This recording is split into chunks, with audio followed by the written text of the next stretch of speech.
Get ready to take a flamethrower to the official narrative and learn what the elites don't want you to know. You're listening to The Tom Woods Show.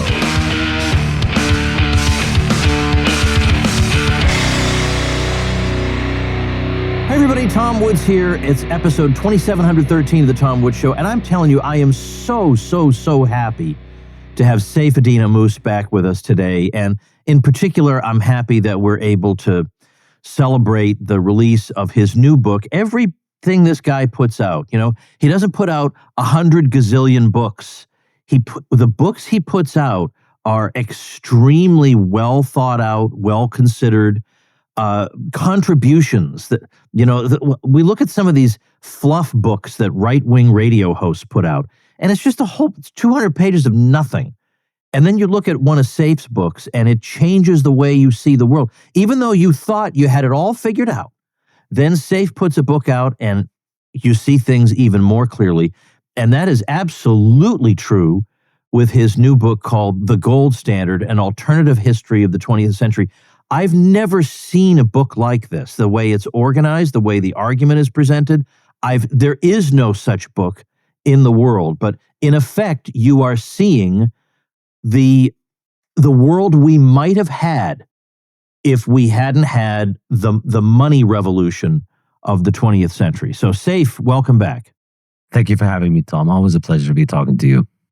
There's it's so funny. When I say your books have a lot of insights in them, your book, The Fiat Standard, which is a follow-up to the Bitcoin Standard, just one of the chapters in that book spun out another book by somebody else, Fiat Food. That was just elaborating on one of your chapters. So any of you young whippersnappers, you could probably pull out a Saifedean chapter, make your own book out of it. It's unbelievable. So let's talk about this. So this is a very different book from your others, but the way it very, very plausibly lays out for us the world we might have had, and frankly, the world we could still have if we chose it, is very, very effective, and I find it completely convincing, and not just because I'm already inclined in your direction. So it's in a way a novel, but it's also an economics book. I mean, describe what you've done here. Well, as I say in the introduction, since I self-publish, my publisher self gave my author self full license to go crazy and do whatever the author wants. So there was no oversight in this decision. It was a purely totalitarian decision where I took all the decisions. And I just decided to do this book in a weird way where it's about a third novel, a third history, real world history, and a third economic analysis of a hypothetical world that doesn't exist. So it starts off by talking about the history of the real world up until 1915. And then we switch to a fictional world in which history changes in 1915 from our world. And then the rest of the book describes how this century would unfold and the economics of this century. So yeah, it is a bold. I hope it works. It's definitely my first time doing something like this. I've not written fiction before, and I've not heard about economic fiction before. But as I was writing it, this felt like the right way to make the book work, because I thought, in order to change history, I could have just gone with a kind of one-page sliding doors moment where the Crown Prince of Austria doesn't get assassinated, the gun jams or something like that, and then because of that history changes. But the more seriously I dealt with the topic, the more I realized things weren't just hanging on one gun not jamming. If that gun jammed, particularly in that one particular instance, there were 10 ambushes apparently across Sarajevo for the Crown Prince. One of them was bound to get him, and if they hadn't gotten him, there were many other things lining up. It wasn't entirely a comedy of errors of just people slapstick walking into tens of millions of deaths. There was a serious reason why that war happened. There were many reasons, and I think I wanted something that could tackle the heart of the problem of fiat money and resolve it. And that's why I thought, the climax of the film will be the destruction of fiat money. It's not just that we don't get into fiat money because we don't get into World War I. We get into World War I, we get fiat money, and it runs its course, and it destroys the economies that use it, and all the currencies collapse in World War I. And now that it's run its course, we can proceed onto a clear monetary history with gold as money. So it required this blending of styles. I needed the novel in order to make that story believable about how it could happen, and in order to come up with something that's conceivable. And I think you have to say it's plausible. It's maybe not probable, but I think it's entirely plausible. And I worked hard to try and make it as plausible as possible. And I think that part of it sets us up to think truly about how the rest of the century could have unfolded. And for that, to describe that, I needed a textbook. So I ended up with, the real history to understand what was actually going on, a novel, 1/3 of it, to build a realistic entrepreneurial scenario that changes the world, and then an economics textbook from a hypothetical, non-existent world. Well, I have to say, it was satisfying to read the section about Woodrow Wilson, who, of course, signed the Federal Reserve Act into law. But in your version of history, there's enough public knowledge about the Federal Reserve and what it's all about and what the motivations behind it were, that Wilson is, in fact, I'm sorry, I don't want to give everything away, but this, I'm sorry, I have to give away. Wilson is forced to resign over it. And the people, the perpetrators, let's say, who were at the famous meeting at Jekyll Island, become known as the Jekyll Island Seven, and they wind up in prison. You think, wow, I'm barely getting started in this book, and I'm already happy about it. But there are these little details in the book, these little asides that you insert, like, so Woodrow, you say something like, so Woodrow Wilson became resigned the presidency, the only president to resign the presidency, a distinction he enjoys to this day. And you think, okay, so I guess Nixon doesn't resign in this world.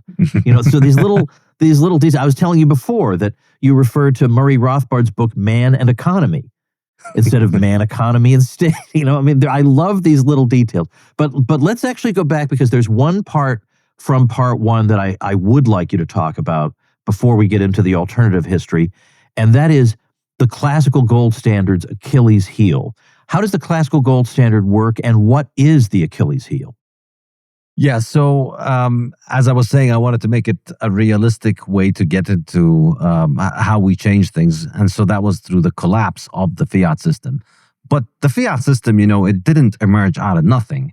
This was always a card in up the sleeve of governments, and they could play it whenever there was war. And of course, it was usually very disastrous when they did that. But what happened in World War I had happened before, because under the classical gold standard, as it existed before World War I, governments had centralized money in central banks, and they had special relationships with the central banks always. And the way the deal worked basically was that the government would enforce some kind of monopoly for banking to protect the banks from competition. And in exchange, the banks would buy the bonds of the government. And so this was the, quid pro quo, which continues to today, obviously. And under the gold standard, that still could work because all the gold was centralized. Well, not all of it, but a lot of the gold was centralized in banks and in central banks. And so these institutions had an enormous amount of leeway in creating unbacked credit, both the government and the banks, because everybody had to go to them. Everybody had to leave their gold with them. Everybody had to use them for payments. So what I propose in this book is a decentralized alternative to central banking. It's essentially Bitcoin, but in 1911 rather than 2009. And it just allows people to clear and trade their gold internationally without having to go through their central banks. And so it's done using airplanes. The pioneers of aviation around the early 20th century, they get together and decide, instead of suing each other, let's instead go out and build an actual killer app for flight. And at that point, flight was still very expensive. So it wouldn't have been economical to set up airlines to move people around. And if you wanted to move things around, these things had to be very valuable per unit of weight. And what's the most valuable thing per unit of weight? More or less, it's gold. And so the guy decides, all right, we're going to scale airplanes and we're going to essentially copy the Ford model for cars by creating a use case for airplanes, which is moving gold around. And it sounds initially very weird. People think this is ridiculous. Why would anybody want to do this? We just have the central banks and they're working fine. But industrialists use it because they value the speed and efficiency and not having to rely on central banks. And then when World War I kicks off, all these central banks had printed a ton of money. And they had engaged in all kinds of shenanigans, which I get into in detail. The Bank of England in particular faked a bond auction where they couldn't sell the bonds, and then they pretended that they sold the bonds. And they basically printed a bunch of money in order to continue to finance the war effort. And the only way they managed to get away with it was to tell people to keep their gold with the bank and to not offer people gold in exchange for their paper. So they went off the gold standard. Now, in the alternative world, if people could just take their gold and trade it without the government's control, then likely the currencies would collapse. And then what happens is all of the warring countries witness the same thing, and then all their currencies collapse. And then we go on a decentralized gold standard without central banks, where we have many banks all over the world operating as a free market with no bailouts, no central banks, full financial responsibility. And therefore, you get a very safe and very resilient banking system. All right, gang, I'm going to tell you a secret. I have a number of professional colleagues I'm very happy to have in Wood's world. And in the coming years, I'd like to see our collaborations continue to grow and flourish. So at the end of the year, I want to send these people something unusual and memorable and that I know they'll enjoy. So I'm using my own coupon code WOODS and sending them Omaha Steaks because I know I'm getting 50% off. And then with code WOODS, I'm able to take another $35 off. So it's both a great deal and a great gift idea. Omaha Steaks delivers an exclusive lineup of USDA-certified tender steaks, and their fan-favorite filet mignons have achieved the distinction of USDA-certified very tender. They also carry mouth-watering burgers, chicken, pork, seafood, cozy and convenient comfort meals, and delectable desserts. Every bite is backed by their 100% guarantee. Every steak is perfectly aged to maximize tenderness and hand-cut by master butchers in America's heartland. Omaha Steaks is a family-owned company with over 100 years of expertise in the meat industry. Well, save big on gourmet gifts and more holiday favorites with Omaha Steaks. Visit omahasteaks.com for 50% off site-wide during their Sizzle All the Way sale. And for an extra $35 off, use promo code WOODS at checkout. Terms apply. See site for details. That's omahasteaks.com, code WOODS. All right, now let's go into this new world, this different world. I mean, obviously, with the aviation thing is a change, but well, you know what? I actually want to fast forward to something, if you don't mind. I just can't wait to get to this topic, and I don't know. Maybe it's not something you want to talk about on a podcast, but I have to say, I sat up and took notice when I got to it. And that has to do with your discussion of usury. Now, usury, as is used colloquially by most people, refers to the charging of excessive interest on a loan. But strictly speaking, in the history of economic thought, it meant the taking of interest on a loan, period. It didn't matter whether it was high or low. And so there's been a lot of, as you know, there's been tremendous debate over the centuries, a lot of it, but not all of it, religious in nature. There were certainly in the classical world, there were arguments that were not based on religious arguments. And so then there were economists who tried to say, well, the person lending the money is depriving himself of the security and liquidity he would otherwise have, and so he should be compensated for that. And so there's been an argument back and forth about it. And you approach this completely differently.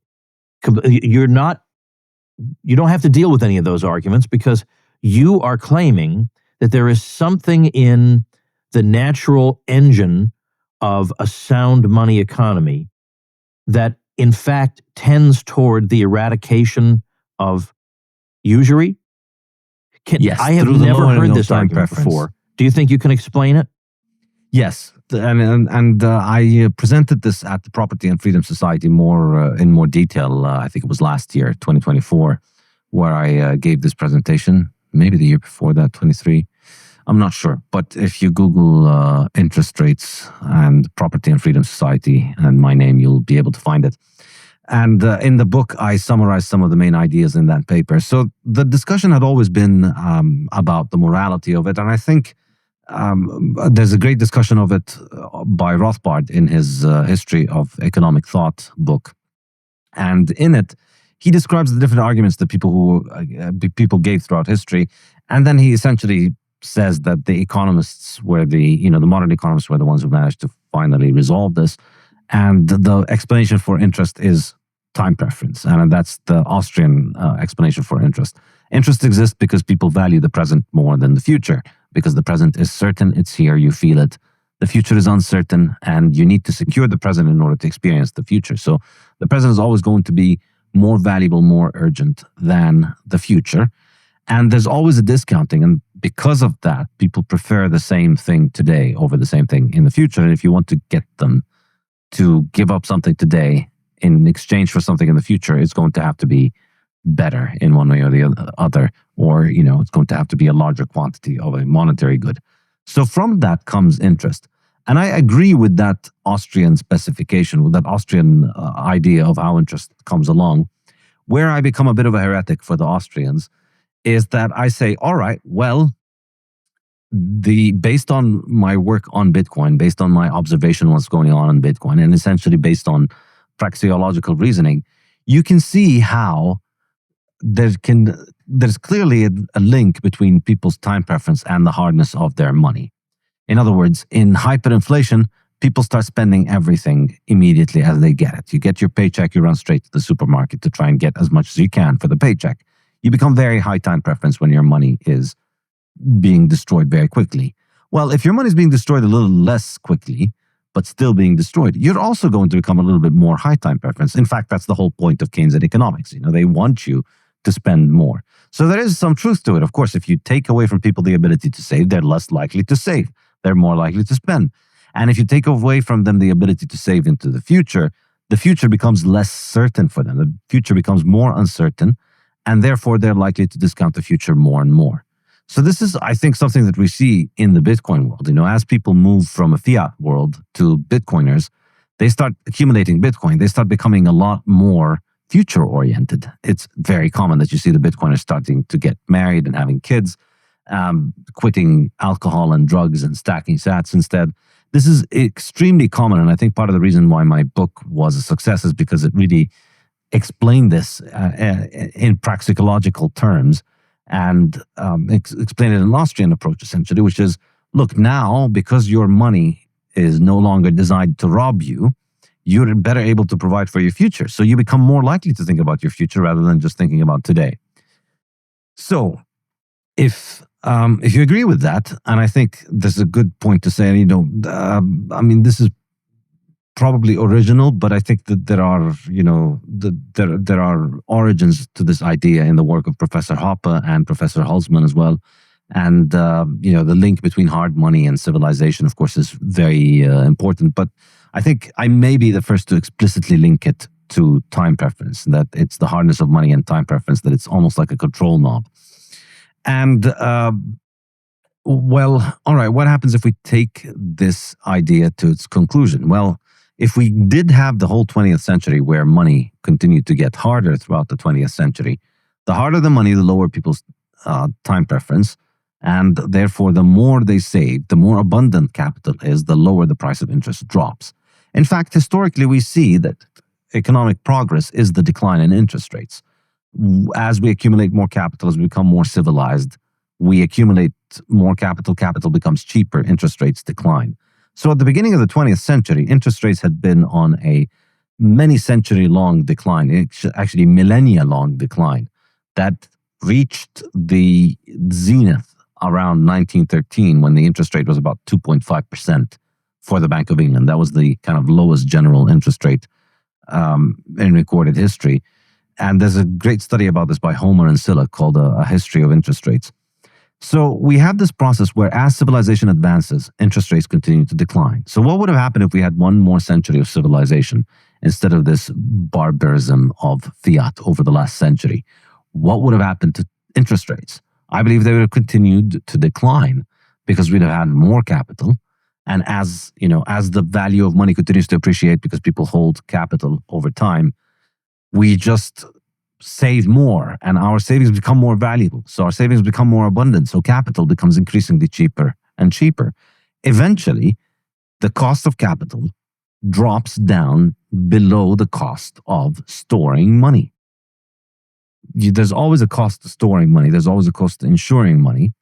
So carrying money has a cost to it. The return on just holding cash is usually negative. You have to pay for storage. There's a risk of getting lost. You may pay for insurance. So at a certain point, when the natural time preference dictated interest rates become lower than the cost that you would pay to store the money, then you are happy to lend your money at a 0% nominal interest rate, because then you are saving on the storage costs and you're getting real appreciation because the value of the money is declining. So even though you're getting the same nominal sum, in real terms, you are getting a positive interest.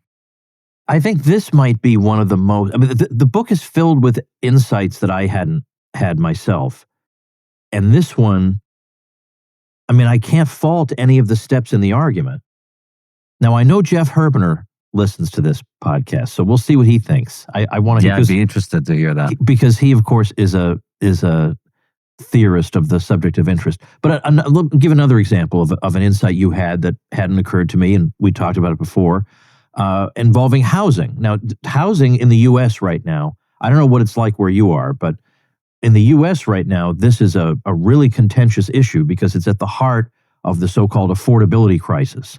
And we have people saying that young people can't get started in life because the house prices are absolutely unreasonable in a lot of places.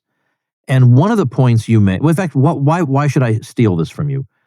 Why do you think that in a sounder money 20th and 21st century, we would have had consistently falling housing prices in particular?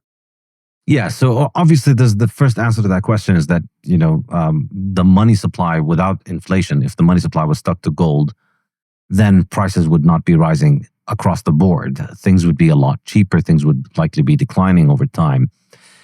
So we wouldn't have the kind of price inflation that we see today. However, I think there's a deeper point here that pertains particularly to housing, where I think in the fiat system, housing becomes a lot more expensive than most economic goods, probably, because people use their houses as savings accounts. Houses are one of the best ways of beating inflation. And because of regulatory rules that make it easier for people to get their own home, it's a really good investment for most people to get into debt for housing. Really good is probably a big word, but it makes a lot of economic sense for a lot of people to get into debt for housing because there are all kinds of facilities and lower borrowing rates. You can get a lower rate on your first mortgage than you can on, say, a business loan or things like that. So it makes sense to beat inflation to get into debt for your house, because now you are holding an asset that is hard and you are borrowing an asset that is easy. You're borrowing dollars, which decline in term or in real market terms over time, whereas the house, it maintains its value maybe, or it declines a little bit, or it goes up a bit. But generally, you could say that it has outperformed just holding the dollar, even though there are taxes and fees that you need and maintenance costs involved with the house. It's probably been a better investment for most people who bought houses. It's probably worked out well in the fiat system. But the fact that the money itself is broken, essentially, the fact that the value of the money is constantly declining, means that people can't just hold their wealth in houses. And so therefore, They can't just hold their wealth in money. And because they can't hold their wealth in money, they're always looking for an asset that is difficult to make, that is less inflationary than money, that can hold on to its value more. So therefore, this augments demand for housing further. So because of inflation, the price is rising. Because of government subsidies and facilities for credit, people have an incentive to buy a house. But also because your bank account is broken and it doesn't work and you can't have a saving account in a bank account, it makes sense for you to overinvest in housing. Either get a bigger house than you actually need, or get another house. You know, when you've got significant amounts of money, maybe it's better to just buy a second house and rent it out, or buy a second house and run it as an Airbnb, or just buy a second property and hold on to it because over time it appreciates.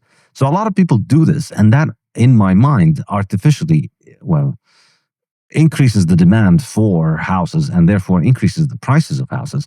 And that's why houses are so much more unaffordable today than they were in the 1950s or 60s, because the money is broken. People are using their houses as savings accounts.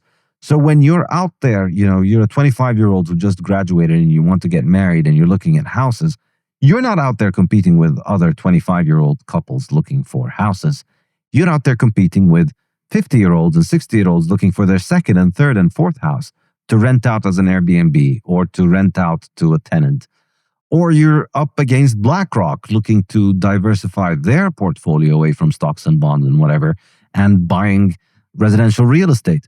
So all of these people that are using houses as a saving account, as a way to beat inflation, are bidding up the price of housing and turning it from a consumer good into an investment good, into a cash generating asset, to rent. So we're heading toward this world in which you will own nothing and you will be happy. You're not going to be able to afford to buy your own house, and your parents are going to have 4 houses that they're renting out to various strangers because they can't keep their money in the bank, and therefore they're bidding up the prices of the houses, making it impossible for you to get your own home.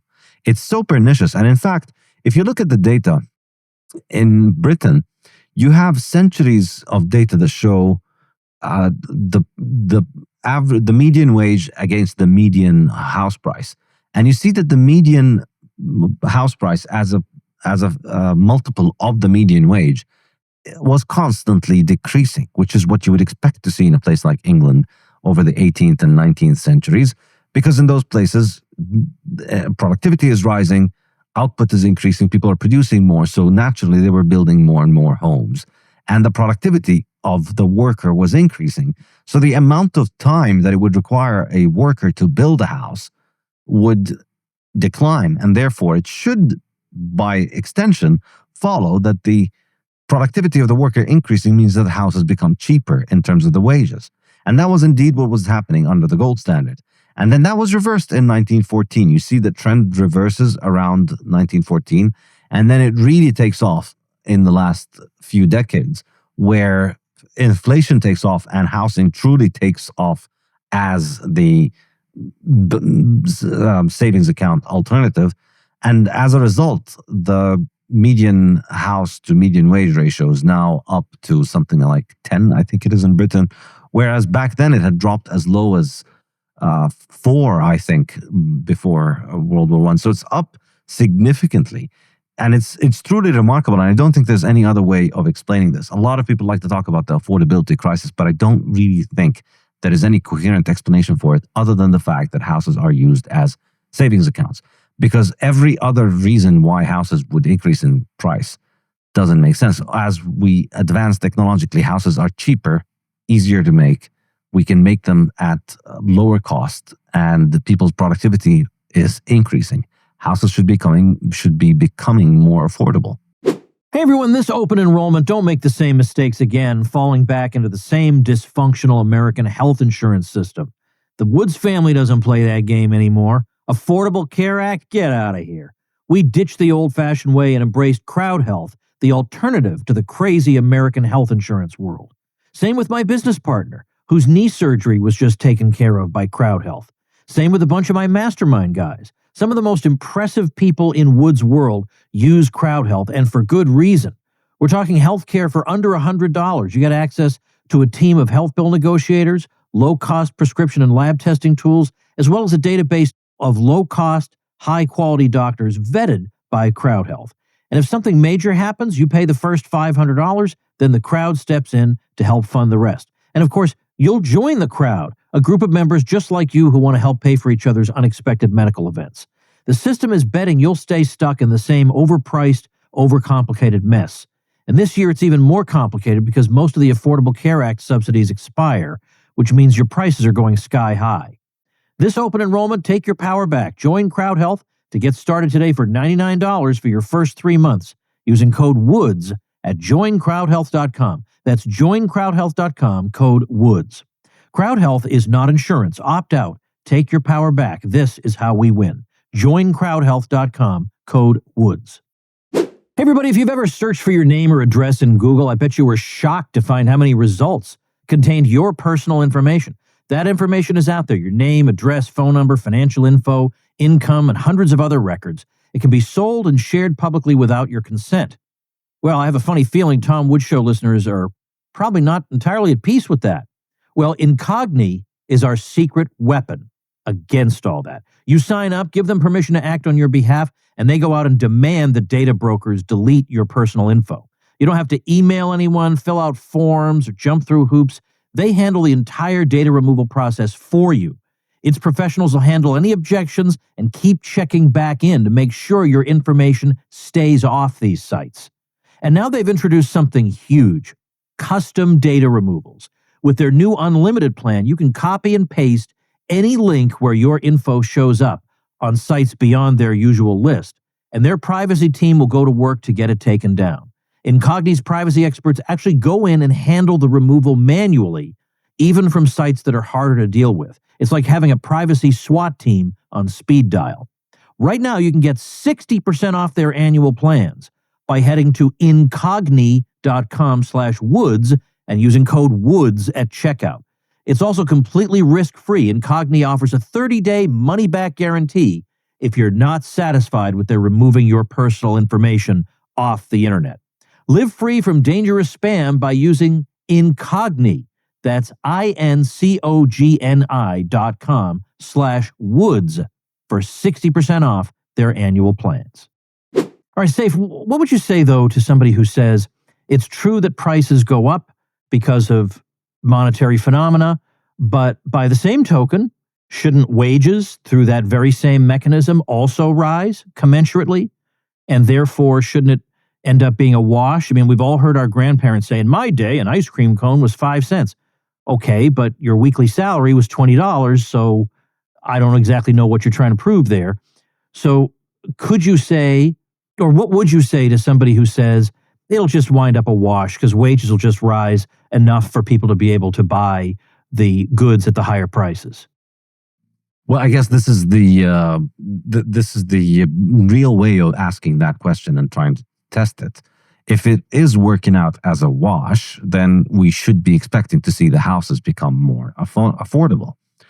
But if you're just going by CPI statistics and what the government gives out as CPI, then obviously they have a vested interest in understating that numbers. And I discussed the many problems with CPI in my second book in the Fiat standard. So you can see the discussion there why I think the CPI is a big problem of a number. But ultimately, it's all numbers, and it all depends about how you adjust them. And of course, the world today is a lot better than the world of 1950 or 1970 or 1915 in so many different ways. So even a very poor person today has a smartphone that is beyond the capabilities of what the richest person in the world in 1950 could own.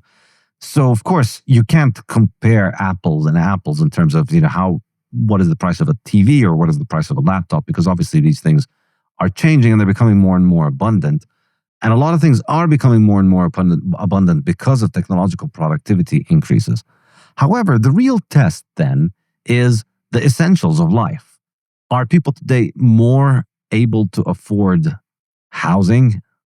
I mean, this is really for me the ultimate test. If this was working out, if inflation was really leading us to have more output, more productivity, more economic growth, all of these wonderful things that the Keynesian textbook says we should be having, then the average American or British person or Frenchman or whatever should be able to afford a house for a lower cost in terms of his own time than his parents and his grandparents. But I don't think that that is the case. And nobody has an explanation for why that is the case. Why is it that this generation can't buy the same house that their parents bought for when they worked a similar job? It's because they're out there bidding against BlackRock. And by the way, let's not forget, too, that even if prices should, in certain sectors of the economy, fall, as they have in some areas of technology, even if prices should fall gently, we should remember that what's really happening here is that capitalism is simply outpacing the debasement. Capitalism has shown itself resilient enough to be able to, in effect, outsmart regulations and taxation and produce so much as to at least partially offset the negative effects of these examples of a hampered market. So it's possible that you could have gently falling prices even in housing, but the point we'd have to bear in mind is that with a sound money, prices would be dramatically falling. So we always have to bear in mind the contrary to fact scenario, that even if prices were to fall gently here or there, that doesn't prove anything except that it would have been better if we had had sound money. The contrary to fact scenario is, where would prices have been in the absence of fiat money? Where would prices have been with a sound money? Well, we'd be much better off because our purchasing power would have increased even more. Exactly. And we've always, I would say, as sound money people, we've always kind of taken the defensive posture on this question, where we have to justify that, no, actually, inflation doesn't cause more economic growth. But I think what I do in this book is kind of go on the offense, where I say, no, it's not just that inflation isn't helping in the growth. It's actually actively robbing us of growth, because it's actively destroying the ability of people to save and accumulate capital and invest into the future and have a long-term orientation. And therefore, let's actually try and take that idea seriously and think about the consequences of it. Think about what the century would have looked like if, instead of this inflation, we didn't have inflation. Well, what would have happened? Just follow the economic thought experiment. Now everybody has access to hard money. There's no inflation. There's no banking shenanigans. All banks are 100% capitalized, full reserve banking. Everything is running very safely. So now you're able to save very well for the future. So people start saving more. Demand for money increases, so the value of money increases. So saving is actually very rewarding. It's something similar to what's going on with Bitcoiners. You save and you're rewarded in the long term. So people lower their time preference. People start thinking more and more. They accumulate a lot more capital. Imagine a world in which everybody is accumulating increasingly larger quantities of capital. Well, carry that forward for another century, where governments are unable to print money and finance war. So you take away the theft and you take away the destruction that is resulting from the inflation and wars that the theft facilitate, and then add all of that capital that was wasted, bring it back into the hands of the people that have produced it, and extrapolate into the century. Well, then, yeah, by the end of the century, you live in a world in which the average person probably has something like 5 years expenditure saved up as capital, or 10 years expenditure saved up as capital. Why wouldn't we live in a world like that if the money wasn't broken? I mean, everybody throughout this century has been using a crappy money over the last 107 years, 110 years. Everybody in the world has been using a crappy money that has been bleeding value. Every family out there, for the last 110 years, that's 4, 5, 6 generations, maybe, every single one of them has not had a good money.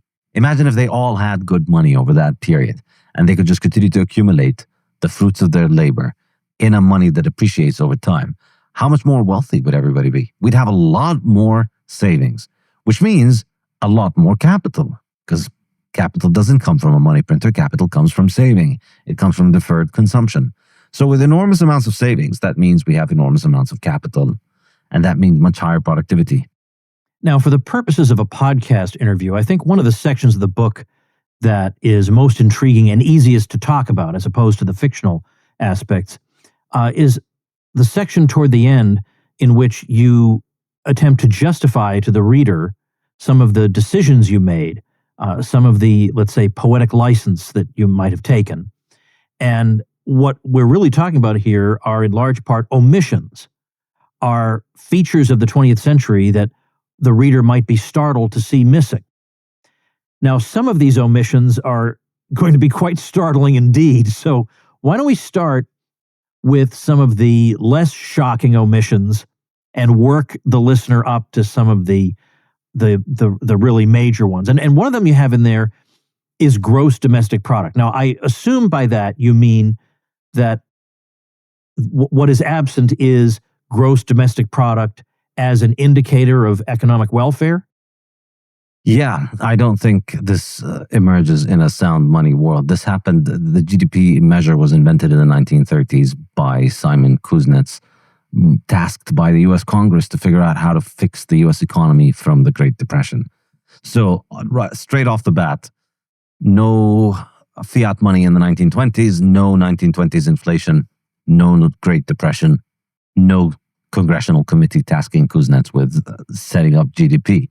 And I think just this idea of thinking of the entire country as a farm, where the total output of a country is something that needs to be farmed, I don't think this this would be the case. I think accounting would be a lot more individualist.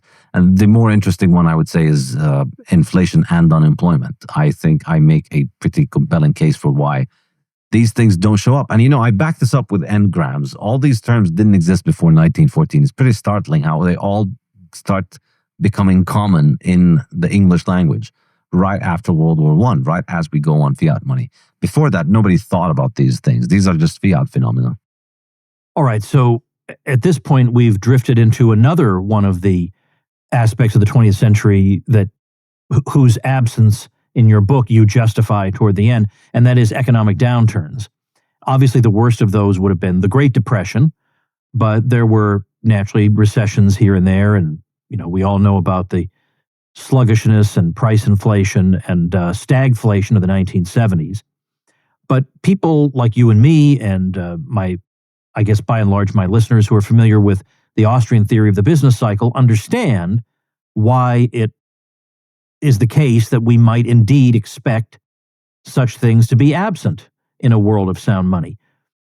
But you also, in this chapter, talk about climate hysteria and environmental hysteria as being fiat phenomena, and it's less clear why that would be. So why would you describe those things as fiat phenomena? Yeah, I make that case initially in the Fiat Standard. I think it's no coincidence that the environmental movement really took off in the 1970s, and I argue it is because of inflation. These essentially they saw things becoming more expensive. They thought we were running out, and then they came into these kind of Chicken Little scenarios of how the world's going to end because we're going to run out of nickel and zinc and so on. And then later on, we had, this continued also with the price of energy. So we're always trying to tell people, or, the fiat authorities are constantly telling people to move away from the fuels that are very price sensitive where inflation shows up, to move away to energy sources that don't need fuels, which are less reliable, much more expensive and less sustainable financially in the long term, and obviously less sustainable environmentally. But they have this green halo around them based on all of this climate pseudoscience, which, if you don't have all of that inflation, I think you have a much healthier relationship with economic progress, with the environment, whereas these things are just treated like engineering problems and people figure them out and solve them. All right, Saif. Now we're going to get to a big one. This is a big omission in your book, and that is World War II. Why is World War II not in your history of the 20th century? Because World War I is resolved in a way in which everybody loses, and it's a long book to lead up to that. But essentially, with all of the major powers bankrupt, so all of the central banks collapse, all of the major powers are bankrupt. They have no ability to impose terms on one another, and the people who are the new superpowers are the neutral countries, Switzerland, Holland, and the US at that point. Because they had all the gold was flowing into their countries with the airplanes. And these countries, they have a lot of money. They want peace. They don't want war. They've seen the horrors of war.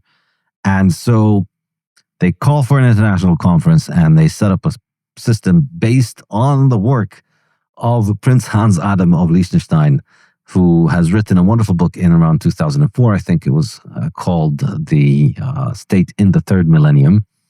So I take that idea and I move it a century earlier and I give it to his great uncle who was in his job, who had his job at that time. He was called Jacob II. And I say that he wrote that book, and essentially the world, the Swiss and the Liechtensteins and the Americans and the Dutch, they set up a framework for self-determination, free trade, hard money, and all of the world's border problems are resolved through plebiscites. And so all of the reasons that led to World War II across Europe and across the world are just eliminated. And so in this world, I don't want to give away too much of the book, but find out why by reading the book, I guess. Of course. In fact, before we move on to other topics, let's just say very quickly, the book is called The Gold Standard, very simple and straightforward. And what is the best way to get it? I assume, for one thing, people could probably get it through you. Yeah, my website, saifedean.com. You can also get it from Amazon. You can get the cloth hardcover from my website. You can get the paperback from Amazon. And audiobook will be available in a few days. I hope so. Yeah, quite possibly by the time people hear this. Yes. All right, Saifedean, yes. SAIFEDEAN.com, Saifedean.com. That's the website. All right, so we've been through World War II as an omission from the 20th century of the sound money history of Saifedean Ammous here, but we're just getting started, if you thought that one was controversial. Another major feature of 20th century history was the creation of the nation-state of Israel. And Saif is going to argue that too is a Fiat phenomenon. So, Saif, I want to give you an opportunity to explain your way out of that one.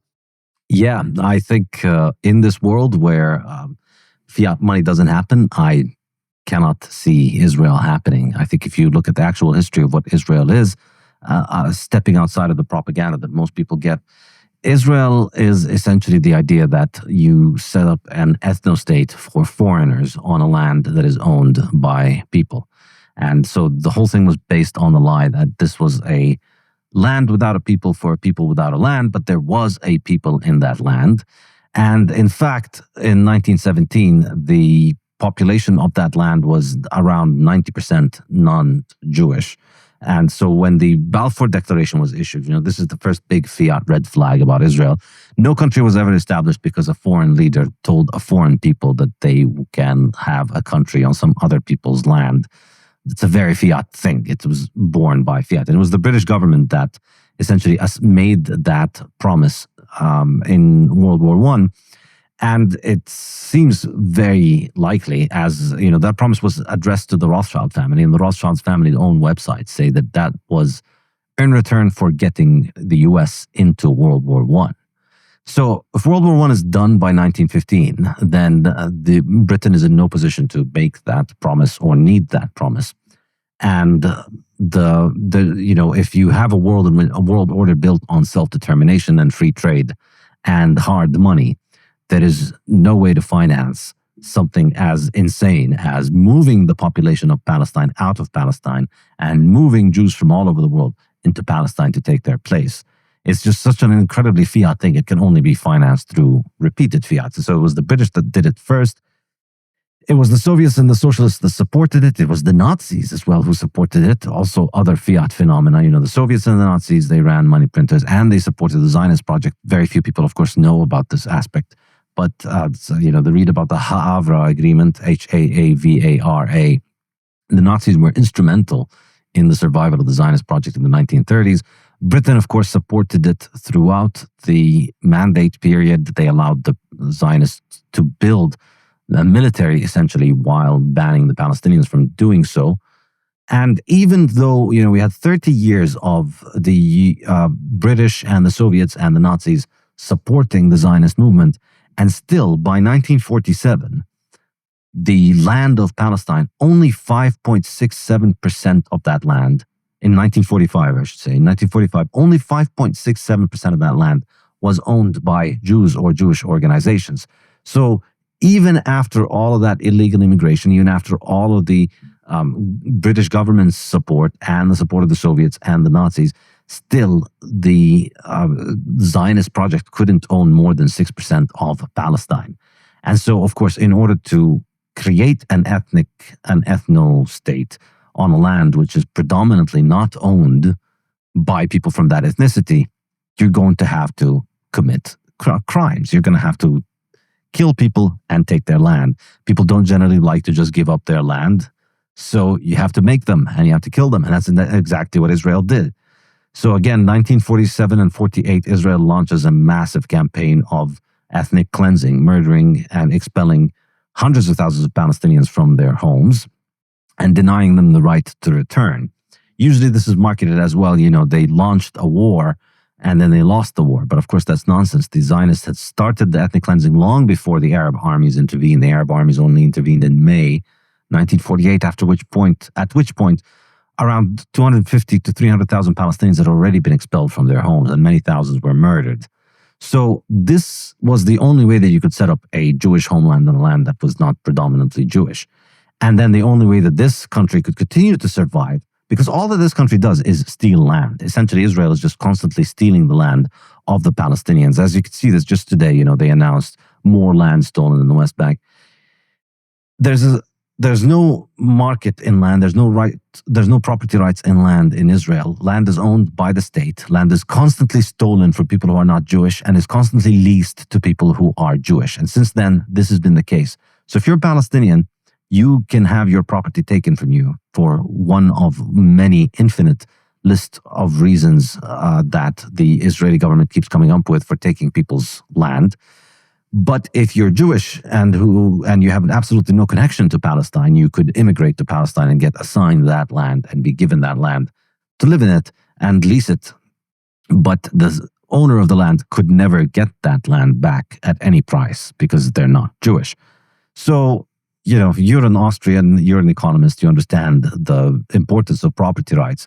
And of course, if you don't have property rights, you're going to have conflict. So how is it sustainable for Israel to continue to deny property rights for a very large number of people that it continues to murder and expel? And the answer to that is that it lives off of fiat. It has lived off of hundreds of billions of dollars of fiat from the US fiat money printer and trillions of dollars of fiat that has gone to fight wars against Israel's enemies by the United States. Take away the money printer, then Benjamin Netanyahu has to raise all of that money himself and has to convince the Americans to pay up for it. Up front, he's not going to have much luck in getting the his American buddy bags to go and volunteer and die for him in Iraq if he does that. So you have fiat at every stage of this, and it's really the only way that you can maintain this inversion and denial of property rights. The only way that we can live in a world in which we have a system that denies property rights is if you're somehow subsidizing it from abroad, because it's, even after all of this, we still are in a world in which almost a majority, probably after this genocide in Gaza, that numbers has gone back, but before the genocide, probably the majority of people who were living in historic Palestine were not Jewish. So here we are after more than a century of all kinds of fiat subsidies and all kinds of murder and all kinds of ethnic cleansing and denial of property rights. And still a majority of people who live in that land are still not Jewish, or at least close to a majority is not Jewish. It's, of course, in a world in which we don't have all this inflation and all of this fiat insanity and all of these world wars and all of these horrific crimes taking place, there is no way that you would be able to afford to undermine the natural property rights system in Palestine that has existed for for thousands of years now, where people can just buy and hold and sell land regardless of their religion. That's the natural order of things everywhere. Eventually you move toward a free market where people can buy and sell things. And Israel is the very fiat exception, the very fiat exception that destroys property rights, but only manages to do it because it lives off of the fiat money printer. Well, even bigger than that, and at least perhaps on par with World War II, might be, even though it's not expressly included in your concluding section, might be communism. So in your version of history, with a gold standard, with sound money, what happens to communism?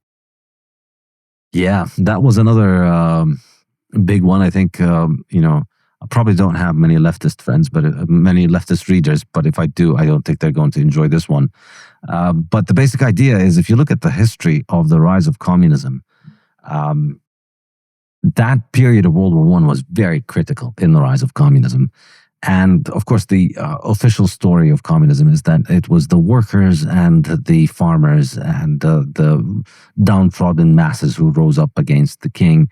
But in reality, the communism was almost always financed by foreigners to undermine the local regime. And so the web of leftists across Europe and across the world that were plotting revolutions were almost always financed by the enemies of the countries in which they existed. And that was certainly the case in Russia. And so if World War I ends in 1915, the Russian Tsar doesn't lose his throne in 1917.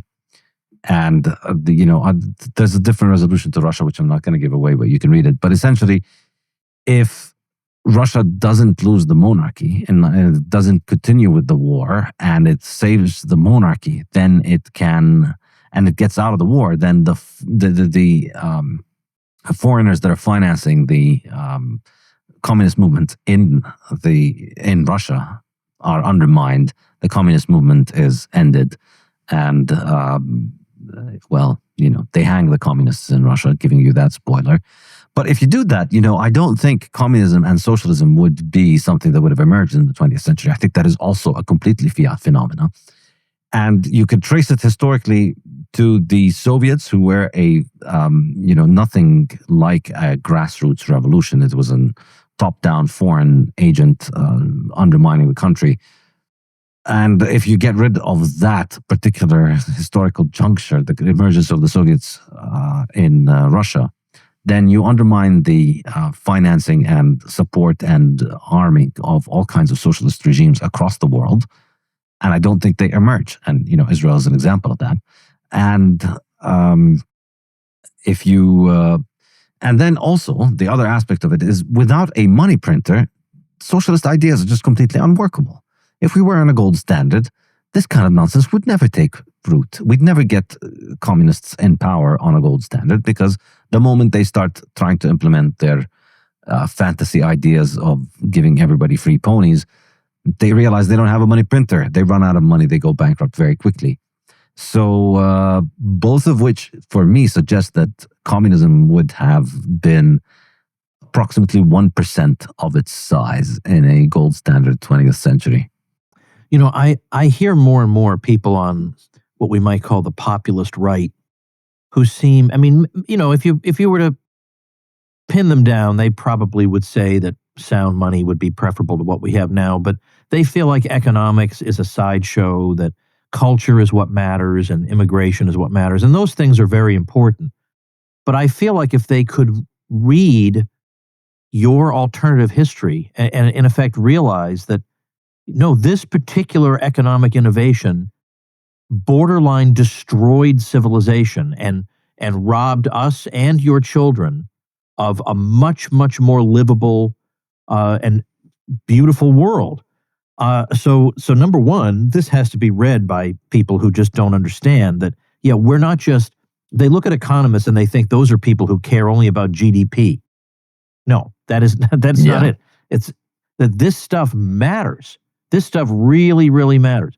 The problem is, then we go and persuade people that this is the central issue, that as goes money, goes the civilization. The problem is it's like we're not in a position where enough people get it, so it's not even like on the table for discussion. It's not like we have 3 monetary reform proposals and we have the luxury of choosing the best one. It's that even now, if you have a monetary reform proposal, you're viewed as a crackpot. And that's the most discouraging part of it all. Yeah, it's true. I think this is it's unfortunate that most people think about economic concerns as being just a phenomenon related to how much consumer goods you want, and in a sense is just linked to these vulgar aspects of consumerism, which for me is completely tangential to the real issue of economics. And I think, to be fair, I think a lot of the free market libertarian people have done a disservice in this regard, in that we fixate on the idea that, capitalism is what allows us all of these wonderful things. And I think not enough attention perhaps is paid to the civilizational aspect of it and to the particular importance of money and inflation and how it undermines things. And it's not enough people understand the problem of inflation as it is, or the link between the increase in the money supply and the increase in prices. But even there, that I think is a very insufficient understanding of the true pervasive and destructive impact of inflation. It's, the price tag at the supermarket is just the tip of the iceberg compared to what is actually unfolding on a long-term civilizational sequence. And, the issue of being able to afford homes, the issue of being able to have the time preference to think about starting families. I don't think it's a coincidence that all these things are undermined in the 20th century because of inflation, because it makes the future more and more uncertain. And it would be great if more people would try and focus on this aspect of economics rather than, prices are rising at Walmart and my favorite socks are now becoming more and more expensive. That's true, but there are much bigger problems there. Yeah. And I understand why people in the short run say, I want to focus in on what particular regulations might be accelerating the rise in home prices. And certainly there's been plenty of good work done showing what zoning laws can do and all that. And I'm absolutely in favor of getting rid of those things. But it really would be nice if we had that big picture too. So honestly, Saif, the best contribution that could be made in this area would be to take, I'm not suggesting this be your project, but take your alternate universe and make a movie out of it so people can see with their own eyes, this is what they took from you. They took this. People who don't read books, which I'm afraid is most of mankind, could maybe begin to understand it. But you have done the yeoman's work of starting us down this road by portraying for us exactly what things would have looked like in the absence of the degradation of the money. And we are in your debt very much. So I cannot recommend strongly enough that people check out Saif's book, The Gold Standard, an alternative. What's the subtitle again? Alternative History of the 20th Century. History of the 20th Century. I wanted to make sure I got that right. The Gold Standard, an alternative history of the 20th century. You can get it at Amazon. I'll have it linked at tomwoods.com/27. Hold on a minute. Make sure that's right. 2713. tomwoods.com/2713 is the show notes page for this episode. So we'll have there links to Saif's website where you can get the nice cloth-bound version, as well as to the Amazon link where you can get the paperback. So Saif, it was just incredible. I didn't even know you were working on this, and then you're just out of the blue, you just dropped this nuclear bomb on the world. Well, congratulations. It is fantastic, and I wish you the best of success with it. Thank you, sir. Really appreciate it. Thank you so much for having me. Thank you, Saif, and thank you, ladies and gentlemen. Make yourself and those you love less vulnerable to the regime, both mentally and physically. Get more forbidden information at tomsfreebooks.com and be sure to subscribe to the show wherever you listen. See you next time.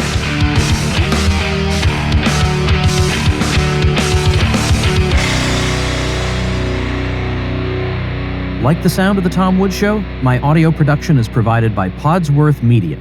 Check them out at podsworth.com.